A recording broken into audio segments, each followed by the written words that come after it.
pukul 16 waktu Indonesia Barat. Informasi aktual dari wilayah Belaja Sumba, Bengkulu, Lampung, Jambi, Sungai Liat, dan Palembang. Kami rangkum dalam Warta Belaja Sumba.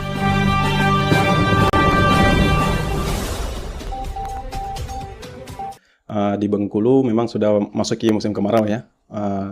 Kondisi cuacanya, kalau dari kita di Stasiun Meteorologi Fatmawati Bengkulu, memperkirakan cuaca di Bengkulu polanya masih didominasi oleh angin-angin dari Tenggara, yaitu angin-angin Australia, monsun Australia.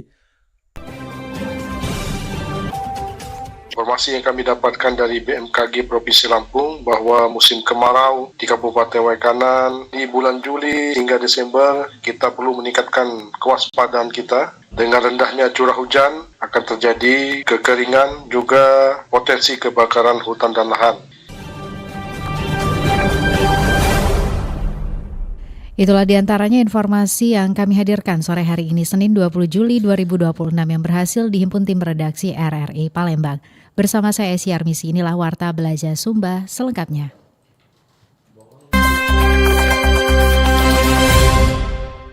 Pendengar, kami awali Warta Belaja Sumba hari ini dari Bumi Rafflesia, Bengkulu. Pasar Bembah, dusun tepi, Tabah Penanjung, tebing no tinggi, sembah disusun 10 jari, pertanda adat pemagar negeri. Jauh nian pasar bintuhan. Pendengar, puncak kemarau Bengkulu masih disertai hujan ringan. Warga dihimbau bijak manfaatkan air. Laporan disampaikan Bisri, RRI Bengkulu. Badan Meteorologi, Klimatologi, dan Geofisika BMKG Stasiun Klimatologi Bengkulu menyebutkan Provinsi Bengkulu telah memasuki puncak musim kemarau yang diperkirakan berlangsung pada Juli hingga Agustus tahun 2026. Meski demikian, masyarakat diimbau tidak beranggapan bahwa musim kemarau berarti hujan tidak akan turun sama sekali. Prakirawan Klimatologi BMKG Stasiun Klimatologi Bengkulu, Fajar Handoyo, mengatakan bahwa musim kemarau di Bengkulu dipengaruhi oleh angin monsun Australia yang membawa massa udara lebih kering. Dengan kondisi tersebut, menyebabkan curah hujan menurun dibandingkan pada kondisi normal. Menurutnya, hujan dengan intensitas ringan hingga sedang masih berpotensi terjadi di sejumlah wilayah di Provinsi Bengkulu secara tidak merata, di mana terdapat di Kabupaten Mukomuko, Kabupaten Rejang Lebong, dan Kabupaten Bengkulu Utara. Sementara itu, Kota Bengkulu masih berpeluang mengalami hujan ringan karena dipengaruhi oleh karakteristik wilayah pesisir. Update rilis terakhir dari BMKG Pulau Baye Bengkulu kemarin, di Bengkulu memang sudah masuki musim kemarau ya. Kondisi cuacanya, kalau dari kita di Stasiun Meteorologi Fatmawati Bengkulu, memperkirakan cuaca di Bengkulu polanya masih didominasi oleh angin-angin dari Tenggara, yaitu angin-angin Australia, monsun Australia. Dan cuacanya di Bengkulu bukan berarti musim kemarau tidak ada hujan, Mas ya. Ini mesti persepsi kita juga, kita harus kita luruskan juga bahwa musim kemarau bukan berarti tidak ada hujan sama sekali. Mungkin ada, tapi intensitasnya lebih berkurang daripada normalnya. Fajar menegaskan hujan yang turun sesekali tidak mengubah status musim kemarau karena penetapannya berdasarkan kriteria klimatologis. Ia menambahkan dominasi angin monsun Australia juga mengurangi pasokan uap air sehingga kelembaban udara menjadi lebih rendah. Kondisi tersebut berpotensi memengaruhi berbagai sektor, terutama pertanian dan sisi ketersediaan sumber daya air. BMKG Stasiun Klimatologi Bengkulu mengimbau pemerintah daerah dan masyarakat mengantisipasi berkurangnya pasokan air selama puncak musim kemarau dengan langkah mitigasi yang diperlukan agar dampak terhadap sektor pertanian dan kebutuhan air dapat diminimalkan. RRI Bengkulu, Bisri Mustafa melaporkan. Dari Bengkulu kami menuju RRI Sungai Liat. Jam buku rimba buang lalu di belakang, ku santun, ku simpen kacamata dek ngeliat. Wahai anak muda Bangka Belitung. El El Nino berpotensi bertahan hingga awal 2027. Puncak kemarau diprediksi Agustus hingga September. Laporan disampaikan Ahmad Dwi Cahyo, RRI Sungai Liat. Puncak dari musim kemarau itu sendiri akan berpotensi terjadi di bulan Agustus sampai dengan September nanti. Badan Meteorologi, Klimatologi, dan Geofisika BMKG Pangkal Pinang memperkirakan musim kemarau tahun ini akan berlangsung lebih panjang seiring adanya potensi fenomena El Nino yang diprediksi masih bertahan hingga awal tahun 2027. Hal tersebut disampaikan Prakirawan BMKG Pangkal Pinang Slamet Supriyadi berdasarkan hasil monitoring kondisi iklim terbaru. Slamet mengatakan peluang terjadi El Nino masih cukup besar sehingga berpotensi memperpanjang durasi musim kemarau termasuk di wilayah Kepulauan Bangka Belitung. Ia menjelaskan puncak musim kemarau diperkirakan terjadi pada Agustus hingga September 2026. Pada periode tersebut curah hujan prediksi semakin berkurang sehingga masyarakat diimbau untuk mulai mengantisipasi dampak kekeringan, terutama terkait kesediaan air bersih dan potensi kebakaran hutan maupun lahan atau karhutla. Menyampaikan hasil monitoring berdasarkan peluang terjadi El Nino kemungkinan akan berpulang terjadi sampai awal tahun 2027. Jadi kemarau akan diperkirakan sampai nanti awal tahun. Sedangkan untuk puncak dari musim kemarau itu sendiri akan berpotensi terjadi di bulan Agustus sampai dengan September nanti. Sementara itu untuk potensi hujan BMKG Pangkal Pinang memperkirakan curah hujan berada dalam kategori rendah selama periode puncak musim kemarau. BMKG mengimbau masyarakat agar tetap mewaspadai dampak musim kemarau yang lebih panjang, menggunakan air secara bijak serta tidak melakukan aktivitas yang dapat memicu kebakaran hutan dan lahan. Masyarakat juga diharapkan terus memantau informasi cuaca dan iklim resmi dari BMKG sebagai acuan dalam beraktivitas. Dari Pangkal Pinang, Ahmad Dwi Cahyo, RRI terus mengudara untuk Indonesia. Dari Sungai Liat kita menuju ke RRI Jambi.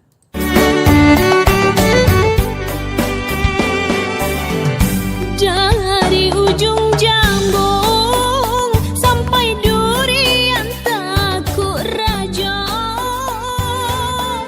dari Sialang Belang tak. Berikut sejumlah tanggapan masyarakat di Jambi terkait hemat air menyikapi potensi kekeringan di musim kemarau saat ini yang dirangkum reporter Rizky Amalia. Untuk mengantisipasi dari dampak El Nino ini, yang pertama mungkin kita harus ada pengelolaan air, yang mana kan pada saat itu air kan sangat susah untuk didapatkan, maka dari itu kita harus pintar-pintar untuk menyimpan air atau memanfaatkan air, yang mana kita bisa menyiapkan tandon ataupun embung-embung yang lain. Terus saya juga untuk bisa menjaga lahan ataupun hutan, karena kan pada saat itu rentan sekali terjadinya kebakaran hutan, kebakaran lahan yang disengaja maupun yang tidak sengaja. Yang selanjutnya kesehatan, yang mana dari dampak El Nino ini pasti akan mengakibatkan terjadinya penyakit-penyakit, contohnya seperti ISPA, dehidrasi, dan yang lainnya. Maka dari itu kita harus menjaga kesehatan untuk kedepannya. Ya, saya sebagai masyarakat untuk menghadapi fenomena El Nino ini sepertinya musim kemarau diprediksi akan lebih panjang dan lebih kering dari biasanya ya. Nah, tentunya saya sebagai masyarakat harus bisa hemat air dan juga harus panen air hujan. Barangkali sebelum ada fenomena El Nino ini saya harus mungkin ya menampung air hujan, dan selanjutnya saya sebagai masyarakat dan juga sebagai warga sekitar harus mencegah kebakaran hutan dan juga lahan, karena kan kondisi udara yang sangat kering ini meningkatkan risiko kebakaran secara drastis. Menurut saya untuk menghadapi El Nino yang untuk saya pribadi mungkin akan memakai air secukupnya. Terus di Jambi ini kan sering terjadi kebakaran hutan. Mungkin saya juga akan membeli beberapa masker untuk menghindari asap kalau misalnya terjadi kebakaran hutan. Mengantisipasi dampak El Nino, memperkuat kesehatan masyarakat, terus penguatan stok dan pangan. Dari Jambi kami menuju ke RRI Palembang. Palembang Darussalam, Palembang kota kita, terkenal sungai Musinyo.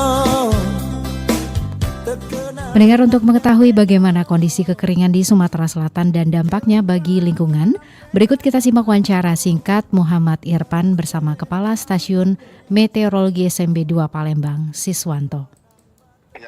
Baik, terima kasih Bung Irfan. Sebelumnya kami ucapkan kepada seluruh pendengar setia RRI Palembang dimanapun berada. Barangkali izinkan kami mewakili dari BMKG Palembang untuk memberikan gambaran mengenai kondisi dampak dari musim kemarau yang ada di Sumatera Selatan, khususnya terhadap pantauan musim kemarau, dampaknya terhadap kebakaran hutan lahan.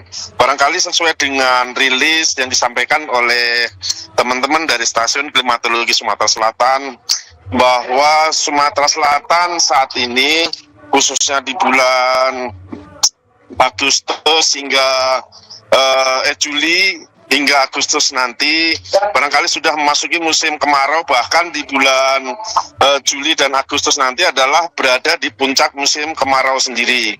Nah, tentunya beberapa dampak yang perlu diwaspadai untuk beberapa kabupaten kota, salah satunya adalah yang ada di wilayah atau Kabupaten Ogan Komering Ilir, kemudian Banyuasin, Musi Banyuasin, Lahat, Prabu Mulih, Ogan Ilir, dan Musirawas Utara. Ini adalah beberapa kawasan yang memang kita warning untuk kondisi kemaraunya ini sangat berdampak atau memiliki potensi terhadap bahaya kebakaran hutan lahan. Barangkali itu, Bang.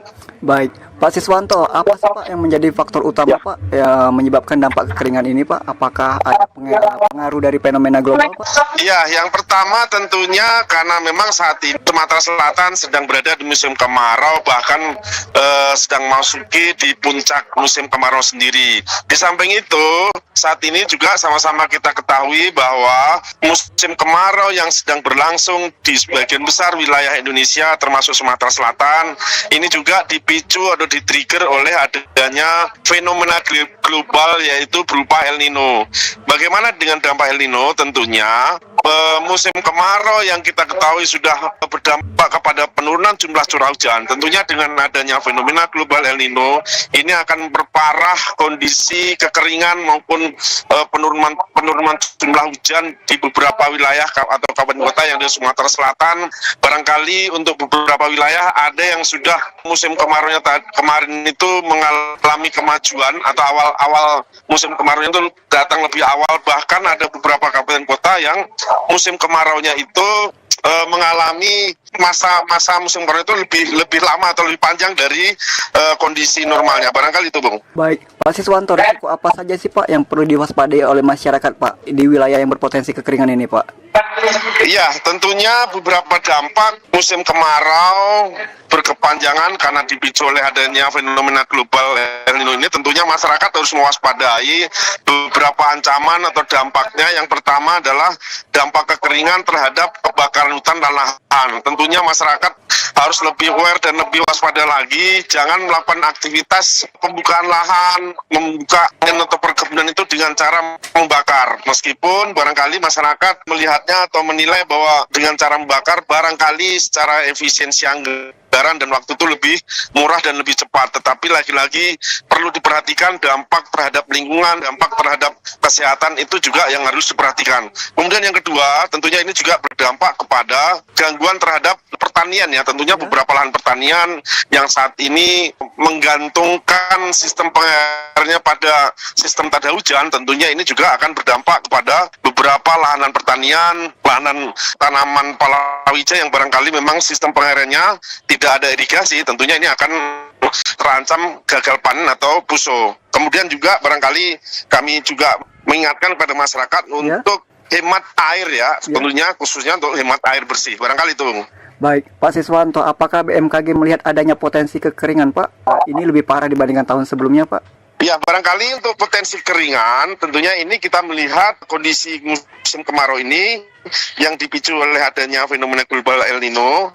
Kami melihat bahwa fenomena ini atau tahun 2026 ini itu periode ulangnya hampir mirip dengan siklus 4 atau 7 tahunan karena memang ada dipicu oleh adanya fenomena El Nino tadi. Artinya di tahun 2026 kami melihat dampaknya itu bisa mirip dengan tahun di 2023 atau di 2019 atau bahkan barangkali yang ada di 2017 atau 2015. Nah, artinya kalau kita bandingkan dengan tahun 2025 barangkali ini akan lebih ekstrim ya. Tetapi kami tidak kepingin mengatakan bahwa ini lebih ekstrim atau tidak lebih ekstrim, tapi kami himbau pada masyarakat tentunya harus terus meningkatkan kewaspadaannya. Jangan sampai ketika kita mengatakan bahwa ini tahun ini lebih ekstrim atau tidak ekstrim, barangkali ini malah akan berdampak atau memberikan persepsi kepada masyarakat, malah mereka akan menjadi lengah atau tidak meningkatkan kewaspadaannya. Barangkali itu, Bung. Baik,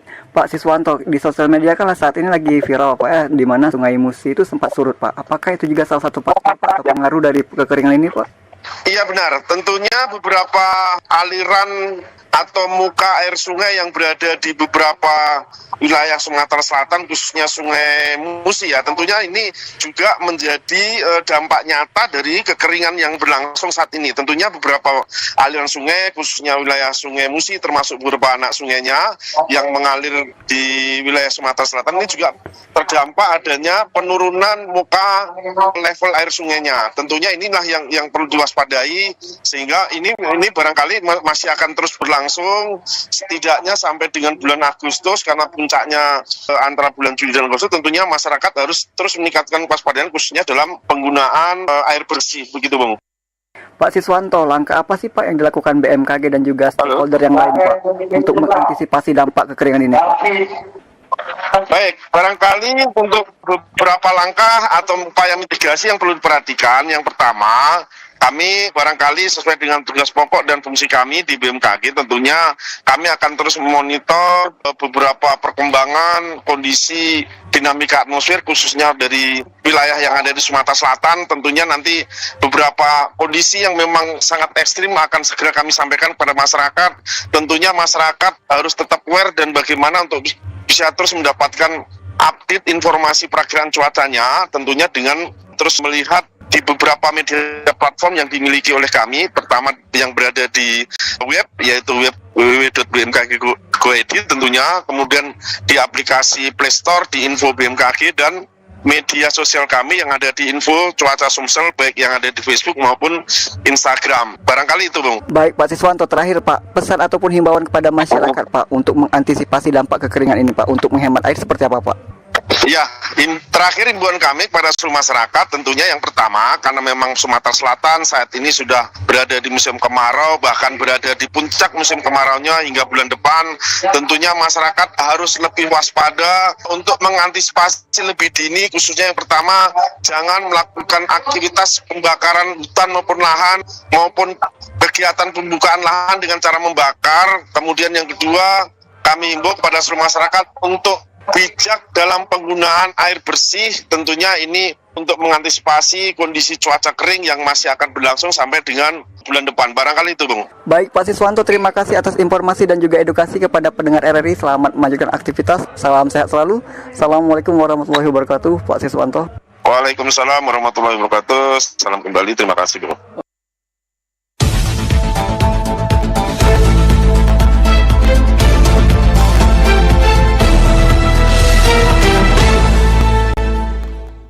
Dari Palembang kami menuju ke RRI Bandar Lampung.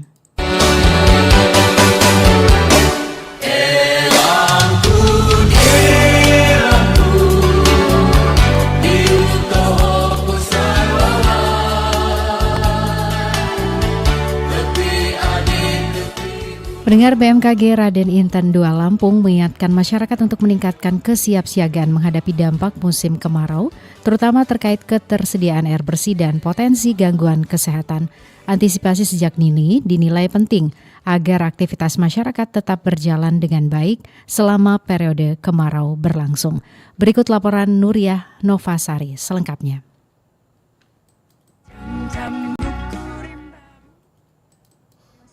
Kemarau, sejumlah dampak lingkungan dan kesehatan perlu menjadi perhatian masyarakat di berbagai wilayah Lampung.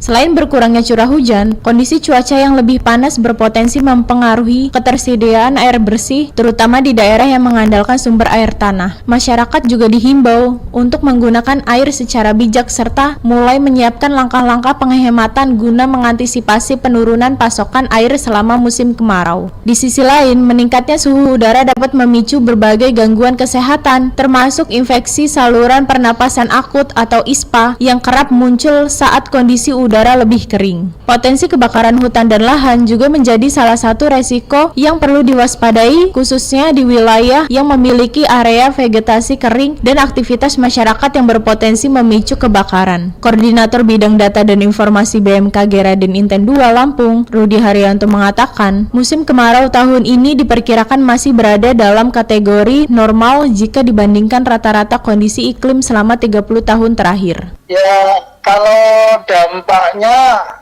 yang signifikan itu seperti kekeringan dan ketersediaan air bersih yang mungkin air tanah juga menipis, sehingga dan juga potensi untuk kebakaran hutan maupun lahan karena musimnya yaitu kemarau, dan juga kesehatan masyarakat, perubahan dari musim penghujan ke musim kemarau biasanya kan dari suhu yang biasanya dingin berubah ke suhu yang panas, dan juga penyakit ISPA perlu diwaspadai juga. Rudi Haryanto menjelaskan, meski tergolong normal, kondisi kemarau tahun ini diprediksi lebih kering dibandingkan tahun lalu yang dipengaruhi fenomena kemarau basah, sehingga dampaknya perlu tetap diantisipasi masyarakat. BMKG menghimbau masyarakat terus memantau informasi cuaca dan iklim dari sumber resmi agar dapat menyesuaikan aktivitas sekaligus mengurangi resiko yang ditimbulkan selama musim kemarau berlangsung. Dari Bandar Lampung, Nuriana Fasari melaporkan, RRI terus mengudara untuk Indonesia. Dari Bandar Lampung kami menuju stasiun produksi Belitung. Jam buku rimba buah lalu di belakang, ku santun, ku simpen kacamata dek geliat. Wahai anak muda Bangka Belitung. Pendengar, Argentina gagal di partai final FIFA World Cup 2026. Bupati Belitung terima dengan sikap sportivitas. Laporan disampaikan Arif Juliantoro. Kecewa sih ya. Ya, tapi apa boleh buat lah. Inilah sepak bola. Semua harus bisa menerima ini. Kekalahan Argentina dari Spanyol pada partai final Piala Dunia FIFA 2026 disambut dengan sikap sportif oleh Bupati Belitung Joni Alamsyah Hidayat. Meski mengaku kecewa karena tim favoritnya gagal meraih gelar, ia menilai hasil pertandingan merupakan bagian dari sepak bola yang harus diterima.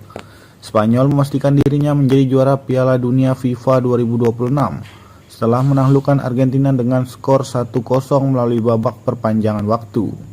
Gol sematawayang dicetak oleh Ferran Torres pada menit ke-106, sekaligus mengakhiri upaya Argentina mempertahankan gelar juara dunia. Pernyataan itu disampaikan Joni usai mengikuti nonton bareng nobar final Piala Dunia bersama masyarakat di Bundaran Satam, Tanjung Pandan pada Senin 20 Juli 2026 dini hari. Menurut Joni, suasana nobar berlangsung meriah meski para penonton memiliki tim favorit yang berbeda. Namun, semangat persaudaraan dan sportivitas tetap menjadi hal utama yang ditunjukkan masyarakat selama menyaksikan pertandingan. Memang rata-rata penonton malam ini punya fun masing-masing ya. Media juga sudah tahu, saya sebagai bupati juga punya fun ya. Tapi sportivitas tetap kita tonjolkan ya, persaudaraan kita tonjolkan. Sejarah dunia berubah sepak bola di 2026 ini ya. Spanyol kemungkinan udah pasti dialah juara dunianya. Ia juga mengucapkan selamat kepada Spanyol yang berhasil menorehkan sejarah sebagai juara dunia pada tahun 2026. Selain itu, Joni mengaku cukup kecewa dengan hasil yang diraih Argentina. Namun, menurutnya kekalahan merupakan bagian yang tidak terpisah dari sebuah pertandingan. Sementara itu, salah seorang pendukung Spanyol, Putri, mengaku puas dengan hasil akhir laga final ini. Ia menilai Spanyol tampil lebih efektif sepanjang pertandingan hingga akhirnya berhasil mengangkat trofi Piala Dunia 2026. Kami tentu senang karena Spanyol akhirnya menjadi juara dunia. Perjuangan mereka sepanjang turnamen ini terbayarkan dengan hasil terbaik di partai final. Komponen Belitung Arif Juliantoro RRI terus mengudara untuk Indonesia. Anda masih mendengarkan Warta Belajar Sumba melalui Pro 1 RRI.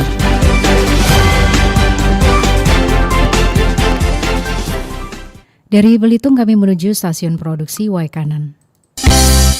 Wai besaire wai umpun mula jadi Waikanan Igo pakuan khatu wai ruas sehaluan.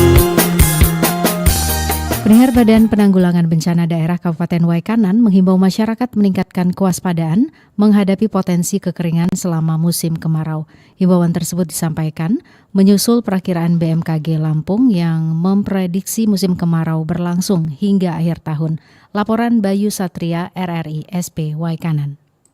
Badan Penanggulangan Bencana Daerah BPBD Kabupaten Waikanan mengimbau masyarakat meningkatkan kewaspadaan menghadapi potensi kekeringan selama musim kemarau. Imbauan tersebut disampaikan menyusul perakiraan BMKG Lampung yang memprediksi musim kemarau berlangsung hingga akhir tahun. Kepala Pelaksana BPBD Kabupaten Waikanan, Sufrianto, mengatakan masyarakat perlu mengantisipasi dampak musim kemarau sejak dini. Langkah tersebut dinilai penting untuk mengurangi risiko bencana maupun kerugian yang ditimbulkan. Menurutnya, musim kemarau tidak hanya berpotensi menyebabkan kekeringan, tetapi juga meningkatkan risiko kebakaran hutan dan lahan. Karena itu, masyarakat diminta tidak membuka lahan dengan cara membakar. Ia juga mengimbau masyarakat menggunakan air secara bijak untuk menjaga ketersediaan selama musim kemarau. Penghematan air dinilai menjadi salah satu langkah sederhana dalam menghadapi potensi kekeringan. Dia juga meminta para petani menyesuaikan jadwal tanam dengan kondisi cuaca dan ketersediaan air. Langkah tersebut diharapkan dapat meminimalkan risiko gagal panen akibat dampak musim kemarau. Informasi yang kami dapatkan dari BMKG Provinsi Lampung bahwa musim kemarau di Kabupaten Waikanan di bulan Juli hingga Desember kita perlu meningkatkan kewaspadaan kita. Dengan rendahnya curah hujan akan terjadi kekeringan juga potensi kebakaran hutan dan lahan. Itu kami menghimbau pada masyarakat untuk melakukan penghematan terhadap penggunaan air maupun tidak melakukan pembakaran dengan sembarangan yang dapat memicu terjadinya kebakaran. Dan kepada seluruh petani yang ada di Kabupaten Waikanan untuk bisa menyesuaikan jadwal penanaman dengan kondisi cuaca yang ada sehingga tidak mengalami kerugian ataupun kesalahan dalam masa tanam. Lebih lanjut, dirinya menegaskan akan terus berkoordinasi dengan BMKG dan instansi terkait untuk memantau perkembangan cuaca selama musim kemarau. Masyarakat diharapkan segera melaporkan apabila menemukan indikasi kebakaran atau kondisi yang berpotensi menimbulkan bencana. Dari Waikanan, Bayu Satria melaporkan, RRI terus mengudara untuk Indonesia. Dari Waikanan kami menuju ke Sungai Penuh.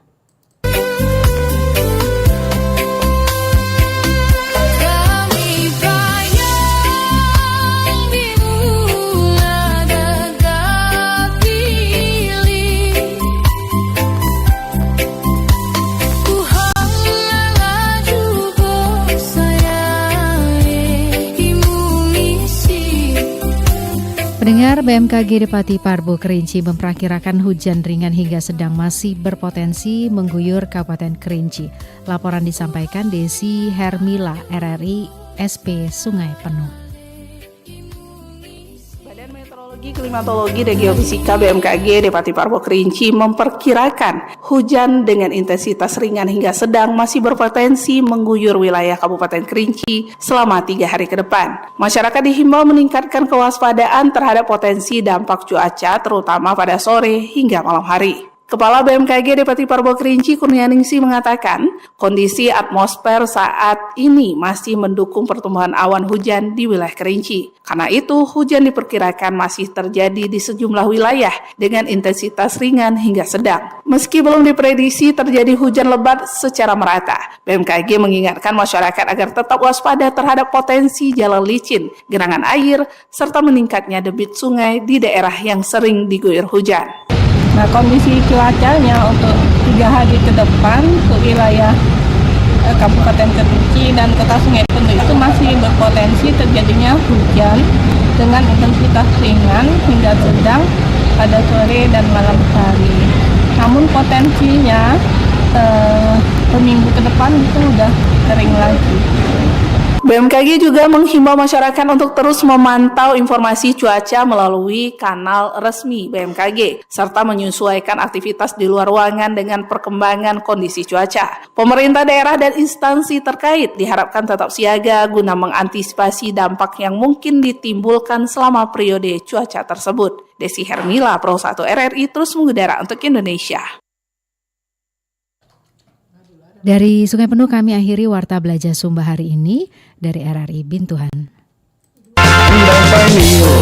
Dikenal kau kayangan budaya dengan semboyan terkenal seasa sehijauan entah itu jemenjak mana pribumi atau pendatang. Pendengar anggota DPD RI Destita Hairilisani mengajak masyarakat dan wisatawan untuk mengeksplor keindahan wisata yang ada di Kabupaten Kaur. Laporan disampaikan Rohil Minata, SP Bintuhan. DPD RI Provinsi Bengkulu Destita Hairilisani mengajak para wisatawan dari berbagai daerah untuk bisa mengeksplor keindahan wisata-wisata yang ada di Kabupaten Kaur. Desita menyampaikan bahwa Kabupaten Kaur memiliki potensi wisata alam yang sangat luar biasa dan belum banyak terjamah. Menurutnya, keindahan alam di ujung selatan Bengkulu ini layak menjadi destinasi unggulan bagi pelancong domestik maupun mancanegara. Salah satu daya tarik utama daerah ini adalah Pantai Linau yang terkenal dengan air lautnya yang jernih kebiruan. Di sana, pengunjung tidak hanya bisa menikmati pemandangan senja, melainkan juga mencicipi kuliner khas setempat. Selain itu, Pantai Laguna Samudra menawarkan hamparan pasir putih luas yang cocok untuk liburan keluarga. Ombaknya yang relatif tenang membuat kawasan ini sangat aman untuk bermain air dan bersantai. Bagi pecinta petualangan bawah laut, perairan Kaur yang juga menyimpan terumbu karang yang masih terjaga kelestariannya. Kegiatan snorkeling dan menyelam di beberapa titik siap memberikan pengalaman yang tidak terlupakan. Tidak kalah menarik, menurutnya Kabupaten Kaur juga menyuguhkan kelezatan sate gurita yang menjadi ikon kuliner legendarisnya. Wisatawan dijamin akan dimanjakan oleh perpaduan bumbu khas dan tekstur gurita yang empuk. Mari kita berwisata ke Kabupaten Kaur. Pantainya indah, jernih, alami, dan juga ada gunung matang yang menantang. Ayo datang ke Kabupaten Kaur, kita lihat pantai, gunung, semuanya ada di Kabupaten Kaur. Destita juga menekankan pentingnya sinergi antara pemerintah daerah dan masyarakat untuk menjaga kebersihan fasilitas wisata. Sarana dan prasarana yang memadai tentu akan membuat para pengunjung merasa lebih nyaman selama berlibur. Oleh karena itu, ia berharap promosi gencar ini dapat mendongkrak perekonomian warga lokal melalui sektor pariwisata. Untuk itu, dirinya mengajak para wisatawan supaya bisa menjadwalkan liburan selanjutnya untuk menjelajahi seluruh pesona tersembunyi di Kabupaten Kaur. Demikian Rohil Minata, RRI Bintuhan melaporkan. Laporan dari Bintuhan tadi mengakhiri Warta Belajar Sumba hari ini Senin 20 Juli 2026. Atas nama kerabat kerja yang bertugas, saya Esi Armisi. Selamat sore dan sampai jumpa.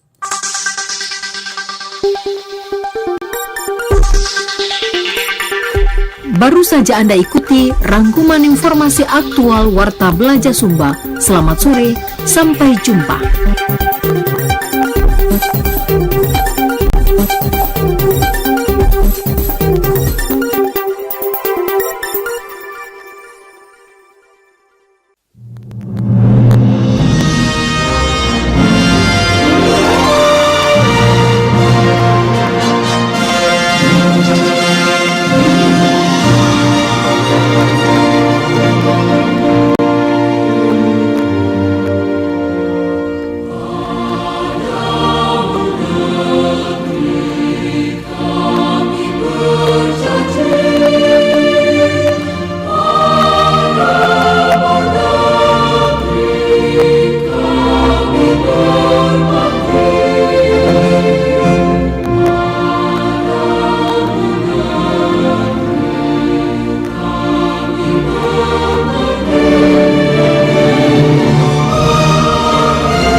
jadi milikku. Ku ingin engkau mampu, ku ingin engkau selalu bisa temani diriku sampai akhir hayatmu. Meskipun itu hanya terucap dari mulutmu, dari dirimu yang terlanjur mampu bahagiakan aku hingga ujung waktuku.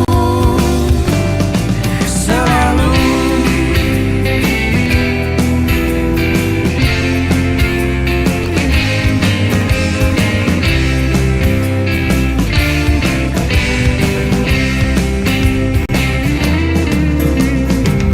seribu jalan pun ku nanti bila berdua dengan dirimu melangkah bersamamu. Ku yakin tak ada satupun yang mampu merubah rasaku